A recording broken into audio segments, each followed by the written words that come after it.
Our two guest speakers tonight will tell us that there are at least two roads that lead to the stars. The first speaker, Jut Wynne, is an explorer and scientist who, through the exploration and research into the caves of Earth, is pushing the envelope to resolve our road to the stars and back. He started out as a conservation biologist, and in the course of studying insects, bats, and any animals that call caves and the subterranean world their homes, he took his research a step further to assist humankind in making it to the stars and beyond. Jut is a passionate explorer and an Explorers Club Fellow, having flown the famed Explorers Club flag 13 times since 2008. He currently resides in Flagstaff, Arizona, where he is a cave research scientist and is a doctoral candidate in biological sciences at the Northern Arizona University. Please welcome Mr. Jut Wynne.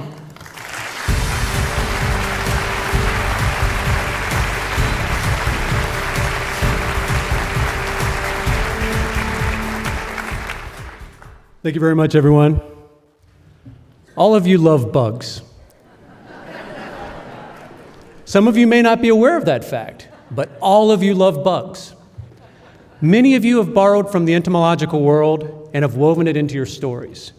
Many of those aliens from other galaxies and planets look a lot like the bugs that you'll find in your own backyard. Even Hollywood has the bug.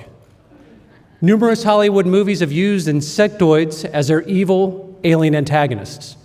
Recent examples include Starship Troopers, Starship Troopers Invasion, Men in Black 1 and 2, and the upcoming Ender's Game. But let's rewind to the 1979 classic film, Alien.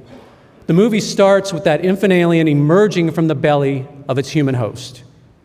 Far-fetched in the world of insects? Absolutely not. Parasitoidal wasps inflict the same carnage on their insect hosts all of the time.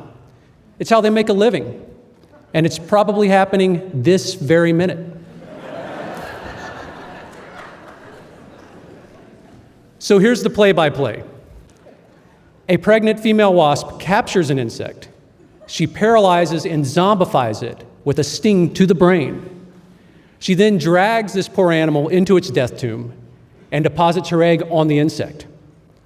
Over the next several days, the larva emerges, begins to feed on its host, bores into it, and consumes it from the inside. Truth is stranger than fiction, right? Then, just like that adorable little alien baby, the juvenile wasp pops out of the carcass. And if it's a female, she will start the cycle all over again. As you can already see, we have a lot in common.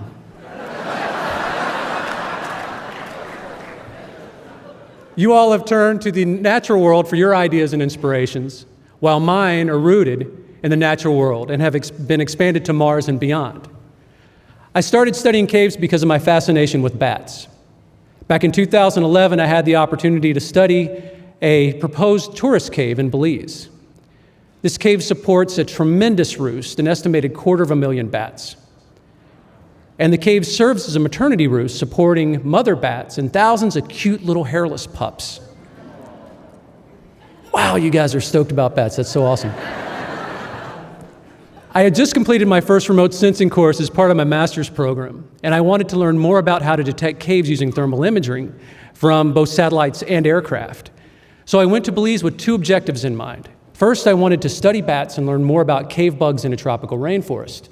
And secondly, I wanted to further develop my ideas concerning how to detect caves using thermal imaging. Well, the project was a huge success. I learned a lot about caves, and I was hooked.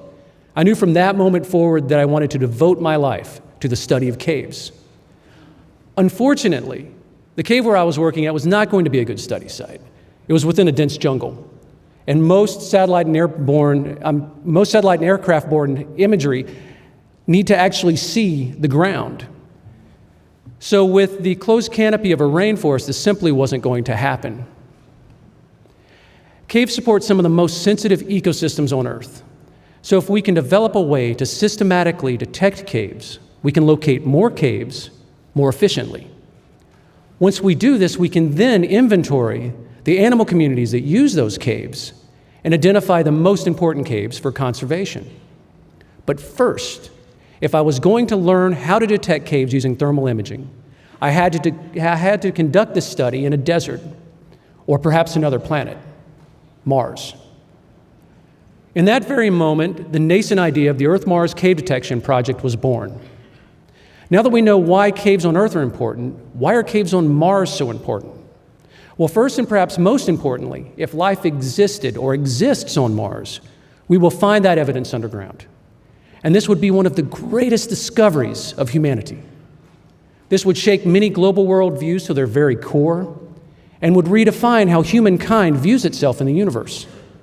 Secondly, studies suggest some caves on Mars may contain significant water ice deposits. So once we send a team to Mars, we'll certainly want to bring them back to Earth at some point. Unfortunately, our current capabilities will afford us a one-way trip. So access to significant water ice deposits would not only be required to make hydrogen fuel for that return trip, but could also be used for human consumption. Finally, because the Martian surface is blasted with violent windstorms and cosmic radiation, NASA may desire to build temporary or permanent astronaut or speleonaut bases underground. Cave entrances would provide us with that access.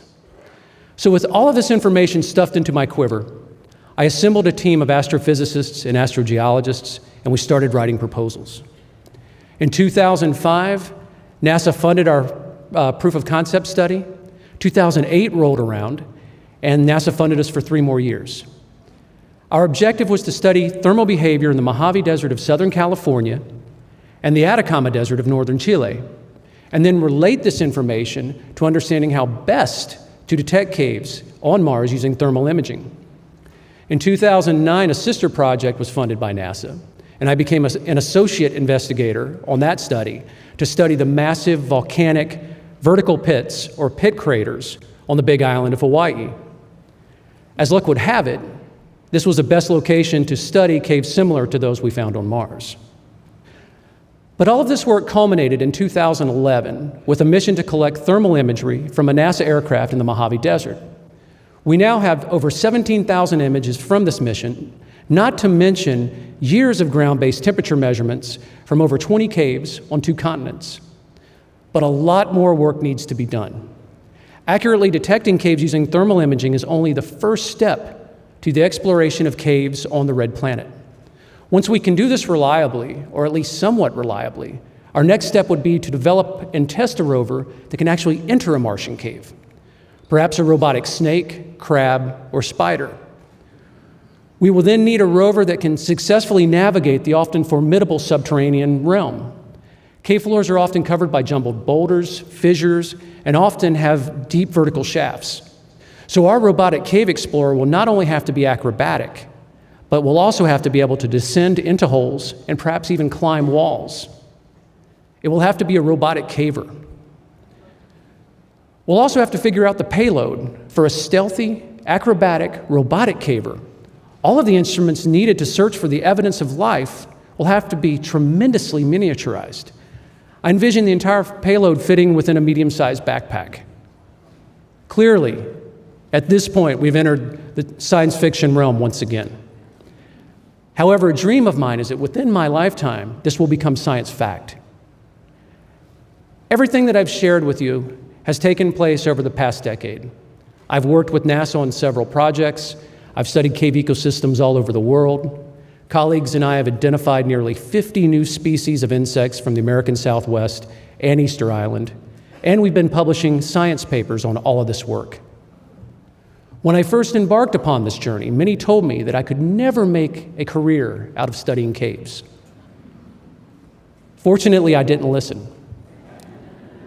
I honed in on what I was most passionate about, and today I'm beginning to make some significant contributions to both terrestrial and interplanetary speleology. We're all here because we're driven by the desire to do what makes us happy. We found our purpose in life, and we've pursued it with vigor. Most of us have refused to punch a time clock or work in a maze of cubicles. We're here to push the envelope. We're here to break boundaries, both scientifically and creatively. It's what we do best. For those of you receiving awards tonight, I offer to you my heartfelt congratulations. You've allowed your curiosity to ride shotgun, and you've held your dreams sacrosanct. Your diligence has indeed paid dividends, and you are setting new boundaries. Thank you very much for the opportunity to share my story with you all tonight. I hope I have given at least one of you fodder for a Martian cave bug story. Thank you very much.